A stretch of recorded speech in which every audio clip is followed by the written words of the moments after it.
Parkland school shooting reenactment outrages some residents. Victims say necessary. Former Florida school deputy Scot Peterson is accused in a lawsuit of failing to help victims. Experts on Friday will act out the 2018 Florida school shooting with live rounds of ammunition that can be heard as far as a mile away, in a move that some residents are calling insane and horrific. The reenactment is part of a lawsuit brought by victims' families against the school's former officer, Scot Peterson, and his employer, the Broward County Sheriff's Office. "This is horrific.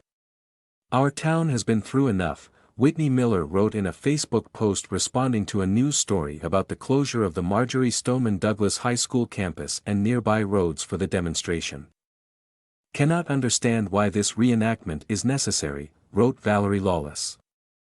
"This borders on insanity. Haven't the families of the victims suffered enough? Just let it go." The community is still reeling from the Valentine's Day massacre that left 17 dead and another 17 injured when former student Nicholas Cruz, now 24, stalked 3 floors of the classroom building with an assault rifle in one of the deadliest school shootings in U.S. history. Cruz pleaded guilty in 2021 and was sentenced to life in prison. Ballistics experts will fire up to 139 shots inside the building as technicians outside record the sound of the gunfire, seeking to simulate what Peterson heard. Peterson, 60, was acquitted in June of felony child neglect and other criminal charges for failing to enter the building, engage the gunman and help the victims during the 6-minute rampage. But the burden of proof in a civil case is much lower. At his criminal trial, his lawyers argued he could not hear all the shots due to echoes, and he would have acted differently if he knew the shooter was in the building. As he waited outside for backup, he radioed, "Be advised, we have could be firecrackers.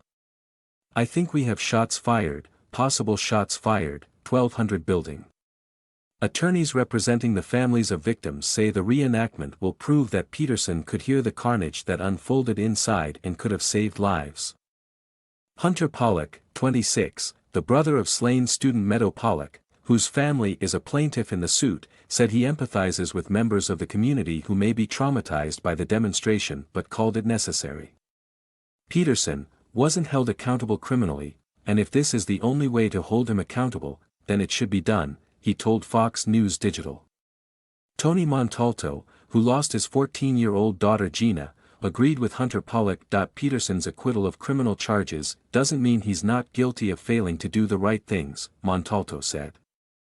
Ryan Petty, whose daughter Elena perished in the shooting, called out Peterson for cowardice.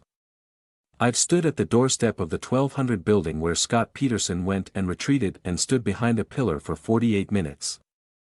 Frozen, while innocent lives were taken, while other officers arrived, looked for the killer and rendered medical aid," said the father, who is not a plaintiff in the civil suit. His daughter was on the first floor and was murdered before Peterson arrived.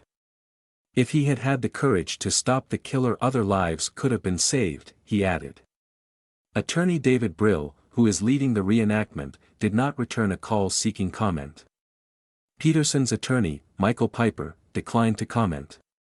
Circuit Judge Carol Lisa Phillips agreed to allow the demonstration but has yet to rule on whether the recording will be admissible at trial. The ballistics experts will retrace Cruz's steps through the building, which has been preserved as a crime scene for more than 5 years. The floors are still covered with dried blood, deflated balloons, and wilted flowers. After the reenactment, the Broward School District said it will start demolishing the building, which has remained behind a chain-link fence. The Associated Press contributed to this report.